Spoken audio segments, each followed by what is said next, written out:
नमस्कार शेतकरी मित्रांनो, मी दीपक जाधव नाशिक, महाराष्ट्र राज्य हवामान खात्यात आपल्या सर्वांचे स्वागत. तर आज बघा 12 तारखेचा रात्री बनवतो व्हिडिओ मी, तर 13 तारखेपासून हवामानाचा अंदाज.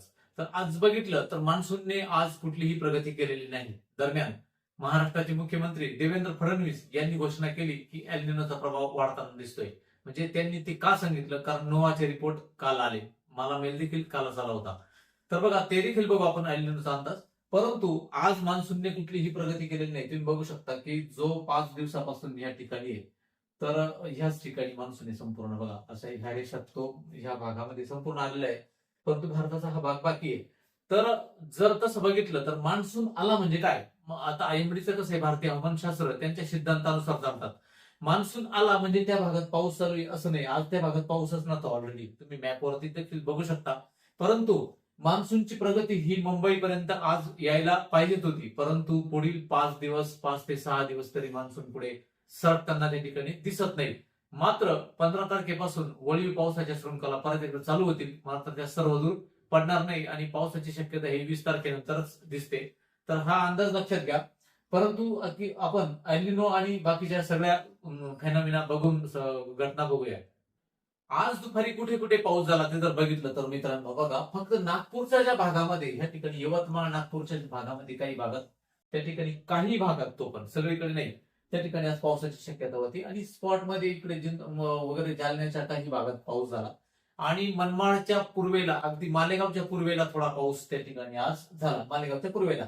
आणि राज्यामध्ये बघा, ह्या जर मान्सून इथपर्यंत आलेला आहे, तर ह्याही ठिकाणी आज पाऊस नव्हता. लक्षात घ्या, मान्सून ऑफिशियली तर आलेला आहे, परंतु इथे आज त्या ठिकाणी पाऊस नव्हता. मात्र ढगाळ वातावरण ते होतं.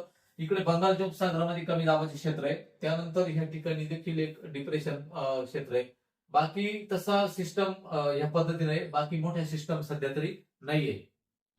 पावसाचा अंदाज देखील बघू आपण सविस्तर पुढचा. पण आता अल्निनोचा जो काही प्रभाव वाढलाय, 0.90 पर्यंत गेलाय, तो म्हणजे 1 अंश सेल्सिअसने अमेरिकेच्या भागातलं तापमान हे वाढलेलं आहे आणि आपल्याकडे ते थंड झाले. 1 अंश सेल्सिअसचा फरक आहे. त्याच्यामुळे एल्निनो विकसित झाला. तर तुम्ही ह्या काल आलेला सीपीसी किंवा नोवाचे जे रिपोर्ट आल्यानंतर देवेंद्र फडणवीस साहेबांनी देखील त्या ठिकाणी सांगितलं की साधारणपणे एल्निनो विकसित झाला. ते आयएमडीचा डेटा येतो. तर बघा आता ह्या ज्या रिपोर्ट जर बघितले, तर डिसेंबर, जानेवारी, फेब्रुवारी मध्ये टेम्परेचर हे 2.5 अंशाच्या पुढे जातं. म्हणजे कदाचित 2027 ची सुरुवात जी 27च्या मे महिन्यापर्यंत एलिनोचा प्रभाव राहण्याची शक्यता आहे, लक्षात घ्या. म्हणून हा जो पावसाळा वाढत जातो साधारणपणे बघा, ऑगस्ट, सप्टेंबर, ऑक्टोबर, नोव्हेंबर पासून तो तीव्र होण्यास सुरुवात होईल. मात्र आता जो काही आपला पावसाळा असेल तो आपण बघूया.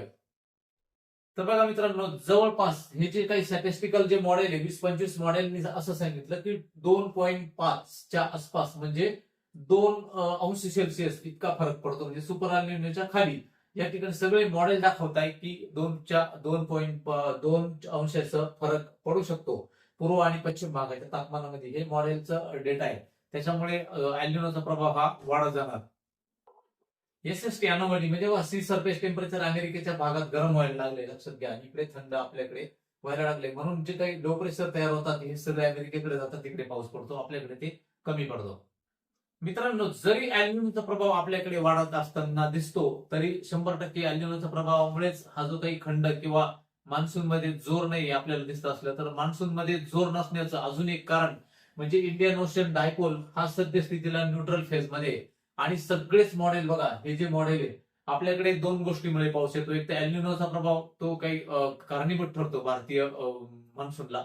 त्यानंतर इंडियन ओशन डायपोल, जो हिंदी महासागरातून आपल्याकडे बाष्प येतं, त्याचा डेटा जर तुम्ही बघितला तर बघा, 2026ला जवळपास 40-50 मॉडेलचा डेटा जास्त, त्याही पेक्षा जगातले सगळे मॉडेल दाखवत आहे की इंडियन ओशन डायपोल हा पुढे जाऊन पॉझिटिव्ह, जोरदार पॉझिटिव्ह होतो. बघा, जुलै, ऑगस्ट, सप्टेंबर म्हणजे हा पॉझिटिव्ह होताना परवापासून हे सगळे मॉडेल फॉरकास्टिंग करायला लागले. याआधी न्यूट्रल फेज मध्ये होता, कदाचित तो जुलै, ऑगस्ट, सप्टेंबर मध्ये जबरदस्त पॉझिटिव्ह असण्याची शक्यता आहे. त्यामुळे त्या वेळेस पाऊस चांगला. आता कसं असतं बघा मित्रांनो, दीपक जाधव हवामान अंदाज सांगेल किंवा राज्यातला कुठलाही हवामान अंदाजक सांगेल किंवा स्कायमेट सांगेल, आयएमडी सांगेल, हे सगळे लोक किंवा मी देखील आणि सगळे हे काय करतात की डेटा आधार, कुठला तरी डेटा, आता वेगवेगळ्या लोकांचा वेगवेगळा अंदाज असू शकतो, कोण कशातून बघेल, परंतु मी तरी मॉडेल आधारित अंदाज देतो. आणि आमचे जे अंदाज सांगण्याच्या पद्धती, आता बऱ्याच ठिकाणी लोक म्हणतात की दीपक जाधव काही पाऊस पाडत नाही. लक्षात घ्या, मी फक्त जे पाऊस येण्याच्या ज्या गोष्टी आहे त्याच्या रिडिंग घेतो आणि ते तुमच्यापर्यंत आणण्याचा माझा प्रयत्न असतो. जर मी सांगितलं 20 तारखेला पाऊस येईल आणि तो जर आला नाही तर ते मॉडेलची चूक असते सगळी, म्हणजे लक्षात घ्या. त्यामुळे ह्या ज्या गोष्टी आहे, इंडियन ओशन डायपोल पॉझिटिव्ह होताना दिसतो, म्हणजे कदाचित ऑगस्ट, सप्टेंबर, ऑक्टोबर मध्ये जोरदार पाऊस होण्याची शक्यता या मॉडेलनुसार दिसते. कदाचित आपल्याला भारतीय शेतकऱ्यांना किंवा महाराष्ट्रातील शेतकऱ्यांना हा एक आशेचा किरण त्या ठिकाणी आहे. एवढी इंडियन ओशन डायपोल आपल्याकडे चांगला पाऊस देण्याची शक्यता आहे, हा अंदाज आहे. एल्निनोचा प्रभाव वाढलाय. आता एल्निनो मध्ये काय होतं बघा तुम्ही. तर मित्रांनो, सर्वसामान्य शेतकरी हा काही कमी शिकलेला असतो, त्याला काही समजत नाही. बऱ्याच लोक विचारतात एल्निनो एल्निनो काय. तर मित्रांनो बघा, एल्निनो म्हणजे काय. आपल्याला जो काही आपला भूमध्य रेषा आहे, ही हिंदी महासागर जो आहे, याच्यात सतत व्यापारी वारे वाहत असतात आणि ते जून महिन्यात आपल्याकडे टर्न मारतात. त्यावेळेस जो ह्या भागातून जो व्यापारी वारे येतात, तर ह्या ठिकाणी काय होतं, प्रशांत महासागर आहे, तो खूप मोठा आहे. इकडे अमेरिका आहे आणि ह्या ठिकाणी ऑस्ट्रेलियाचं जे काही बेट आहे किंवा इंडोनेशियाचा सुमात्रा, जर सगळी घटना ह्या समुद्रातली आहे. जर ह्या ठिकाणी गरम पाणी तयार झाले तर आपल्याकडे एल्निनो विकसित होतो. त्यावेळेस इथं थंड पाणी असते, म्हणून ट्रेड विंड काय करते की ह्या बाजूला येत नाही, ती त्या बाजूला जाते आणि अमेरिकेकडे तो जास्त पाऊस पडतो. आता मी जे इंडियन ओशन डायपोल जे बोललो होतो, ती काय घटना आहे, ती बघा, ती देखील ह्याच समुद्रातली घटना आहे. आणि ती ह्या समुद्रातली असल्यामुळे सध्या ह्या ठिकाणी जर भविष्यामध्ये म्हणजे पुढल्या 2-3 महिन्यामध्ये जर इथे जर पाणी गरम झालं तर आपल्याकडे गरम म्हणण्यापेक्षा ह्या भागापेक्षा इकडे 1-2 अंशाचा फरक पडण्याची शक्यता आहे. स्ट्रॉंग आयोडी होण्याची शक्यता आहे. म्हणून आपल्याकडे जोरदार पाऊस येण्याची शक्यता ही ऑगस्ट, सप्टेंबर मध्ये ते मॉडेल दाखवत आहे.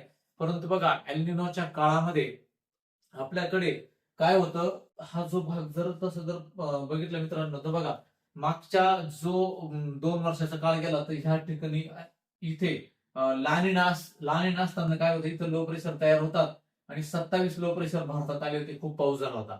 परंतु आता इकडून अशा आपल्याला कमी आहे की इकडे लो प्रेशर येण्याचे चान्सेस कमी असतात. एल्निनो मध्ये ते तिकडे जातात अमेरिकेकडे, आपल्याकडे लहान असताना आपल्याकडे पाऊस येतो. आता फक्त आपल्याला आयोडीवर राहावे लागेल, त्यामुळे पाणी सर्वांनी जपून वापरा.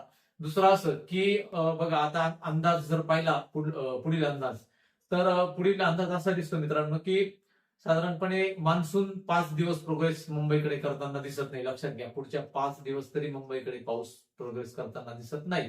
म्हणजे 13, 14, 15, 16, 17 तारखेच्या नंतर तो थोडासा मुंबईकडे सरकताना दिसतो. मात्र 15 तारखेपासून राज्यामध्ये पुन्हा एकदा वळीव पाऊस सुरू होतील. लक्षात घ्या. मग त्याच्यामध्ये नाशिक, धुळे, जळगाव, नंदुरबार, त्यानंतर पालघर, मुंबई, त्यानंतर ठाणे हा भाग, त्यानंतर इकडे अहिल्यानगर, छत्रपती संभाजीनगर, जालना, बीड, त्यानंतर खाली धाराशिव पर्यंत, सोलापूर पर्यंत ह्या भागामध्ये. त्यानंतर इकडे नागपूरकडे तर पाऊस ऑलरेडी पुढच्या 2-3 दिवस दिसतोच. नागपूर, यवतमाळ, त्यानंतर अकोला, अमरावती आणि गोंदिया, त्यानंतर जो गडचिरोलीचा भाग आहे त्यातही चांगल्या पावसाची शक्यता त्या ठिकाणी आहे. इकडे पालघर कडे देखील पावसाची शक्यता या 5 दिवसानंतर वाढताना दिसतात.